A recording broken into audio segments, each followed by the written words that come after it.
So guys, welcome back with me, Rio Gandhi. Di video ini gue bakal bahas mengenai kesalahan seller Shopee dan TikTok Shop Tokopedia di tahun 2026. Lu harus tahu bahwa di tahun 2026 banyak banget seller melakukan kesalahan dikarenakan salah menerima informasi yang diterima baik oleh marketplace atau sosial media. Jangan bermain dengan cashback lu sebagai seller. Contohnya seperti ini. Akun toko kena penutupan secara permanen dikenakan sanksi. Kenapa gue kasih lihat screenshot itu kepada kalian? Karena belakangan bulan Mei Juni itu banyak banget seller di TikTok Shop Tokopedia, banyak yang tokonya di-ban secara permanen. Jujur gue miris, karena ada teman gue juga nih yang sudah jualan di Tokopedia sudah cukup lama, sudah lebih dari 7 tahun, dan tokonya harus di-ban karena menjual produk yang dimana selama ini nggak apa-apa jual produk tersebut. Mungkin langsung gue sebut aja petasan. Dan apakah toko dia balik? Nggak balik, guys. Dan karena katanya ketika nanya ke CS-nya, corporate atau CS-CS itu tidak ada di Indonesia, adanya di luar, dan yang di Indonesia tidak bisa membantu. Jadi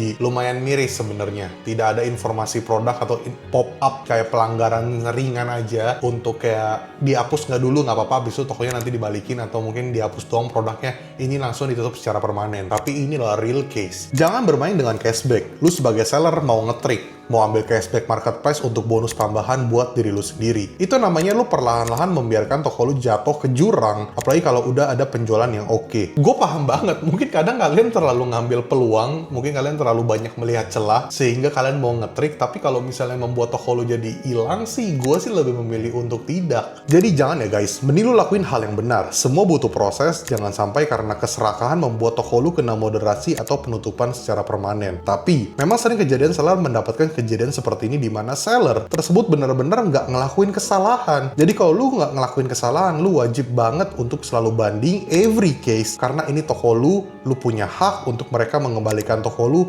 jika memang lu tidak bersalah. Kemudian, topik yang lain yang menurut gue cukup menarik untuk gue bahas adalah ROAS 2200. Itu sesungguhnya angka imut kalau ambil views 360 derajat, dan percayalah angka kayak gini nggak terjadi dalam semalam. Hoki atau karena ads optimizer-nya keren. Again, kalau kalian lihat foto itu sekilas mungkin beberapa dari kalian merasa kayak keren banget, ROAS-nya tinggi. Tapi mungkin dari beberapa dari kalian mungkin sejalan dan sepemikiran sama gue kayak ROAS segitu, spending iklannya cuma berapa doang. Apanya yang keren? Jadi apakah foto ini keren? Ya keren kalau lihat sekilas. Ini akan memainkan emosional para seller untuk berharap mendapatkan ROAS di angka sekian. Seperti yang gue bilang, entah kenapa sering banget gue lihat postingan di sosial media untuk beradu siapa ROAS yang paling gede. Simpelnya gini, iklan dilihat 153 dengan ROAS 2200. Ini mau buat apaan? Bagus aja enggak. Ini paling angka hoki di mana seller bulk order dalam satu orderan. Tapi lu lihat lagi, cara spending cuma 286 perak. Sales lu aja drop, traffic lu kecil. Jadi buat apa ROAS tinggi-tinggi tapi dilihatnya kecil banget? Namanya iklan ya, kita mau traffic, konversi ROAS oke. Semua parameter dicek, bukan cuma sekedar ROAS doang. Contohnya kayak gimana kok? Kayak begini. Terlihat wow kan? Tapi lu lihat lagi, ROAS 26 bagus gak? Ya bagus, tapi apakah secara bisnis ini bagus? Tentu saja bagus. Kalau lu cuma mau pertumbuhan yang lambat dengan memamerkan ROAS, buat apa? Ini tadi screenshot yang gue dapatkan di sosial media juga. Lu mau lihat kalau versi gue gimana yang menurut gue oke, performance-nya oke, dan secara spending-nya oke. Nih, ini versi gue. ROAS 16, ini bukan beradu siapa ROAS paling gede, tapi sesuaikan sama margin dan performance produk alias masih profitable. Tapi lu bisa lihat, traffic, konversi, semua parameter di level di atas rata-rata. Secara bisnis bertumbuh lebih cepat karena memanfaatkan ads untuk nge-boost toko dan produk, bukan ngadu siapa ROAS paling gede. Tapi traffic, order lu kecil. Ya bebas sih, sebenarnya kalau lu mau ambil jalur lambat, tapi bukannya bisnis juga harus lihat momentum. Kalau gue bisa nyalip kompetitor dan lebih satset, kenapa gue harus menunggu jalur yang lambat? Again yang gue bilang, lu beradu ROAS paling tinggi tapi traffic lu kecil, spending lu kecil, apa yang lu harapkan dengan ROAS yang besar? Mending ROAS masih oke, traffic bisa maksimal, order bisa maksimal, dan semua parameternya naik. Sehingga algoritma lebih mensupport produk lu dan ngebabat dan ngeboost terus. A different way to play,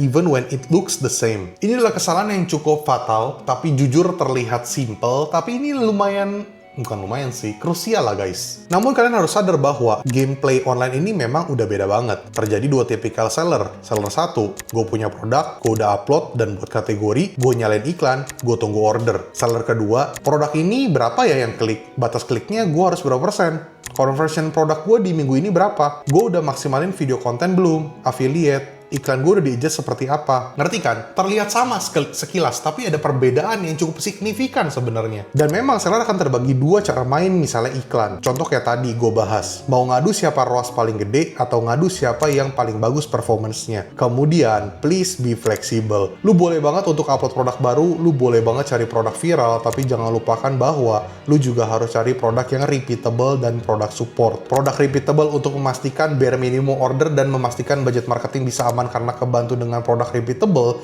dan produk support untuk ningkatin produk lain agar AOV lu bisa naik. Jadi kalau misalnya lu masih hanya terfokus kepada produk yang itu-itu aja, jujur lumayan sayang sih. Dan agak bingung kenapa kalian menjadi seller yang terlalu kaku. Kecuali lu memang brand. Kalau lu brand ya wajar lu lebih lama untuk upload produk baru. Tapi udah jelas kan kalau lu punya brand maka cara mainnya dan marketingnya untuk branding. You need to realize that customer have changed. Nah guys, ini penting banget buat kalian. Mungkin tanpa kalian sadari bahwa customer kita itu sudah berubah. Baik secara minat belanjanya, cara belanjanya, kemudian dengan apa yang beredar di sosial media, itu sudah sangat-sangat berbeda. Ditambah lagi, customer kita juga udah banyak yang Gen Z sudah bertumbuh dewasa. Gen Z itu punya a little bit different behavior. Sebagai seller, kita memang harus memikirkan soal toko kita di online. Bukan berarti lu melupakan demand yang ada di online. Customer di Indonesia ini udah beda banget. 2025, 2026 udah jelas berbeda. Bukan sekedar gue jual produk ini karena memang orang butuh, tapi sekarang ada customer model lain. Gue beli produk ini karena lagi hype, gue beli produk ini karena beda dari yang lain, dan gue beli barang ini karena memang bagus secara kualitas. Karena Gen Z sudah bertumbuh dewasa, lumayan gengsi, beda sama kita-kita nih. Dan Gen Z itu berani untuk beli produk unik atau lebih mahal demi mendapatkan kualitas. Tapi at the same time, mereka juga bisa beli produk karena viral. Jadi sebenarnya secara marketing, lu harusnya udah tahu dong dari yang gue bilang. Udah kebaca nih sebenarnya guys. Kenapa? Lu masih nggak tahu juga harus ngapain? Oke deh, gue kasih tahu guys. Gimana caranya lu mempromosikan produk lu agar menonjolkan dari segi hype, beda, dan kualitas. Kemudian lu boleh seneng karena dashboard toko lu berwarna hijau, omset lu rata-rata tiap bulan di atas 500 juta atau 1 miliar sehingga membuat lu pede. Tapi lu tahu bahwa ketika di online, kapanpun toko lu bisa ngedrop kalau lu nggak ngikutin tren. Gue sempet bilang, sampai hari ini gue kenal baik dengan salah satu klien gue yang udah gue anggap sebagai sosok figur yang keren banget. Jadi ada klien gue yang tidak lagi muda, tapi jujur dia ngikutin perkembangan zaman banget, dan everything ya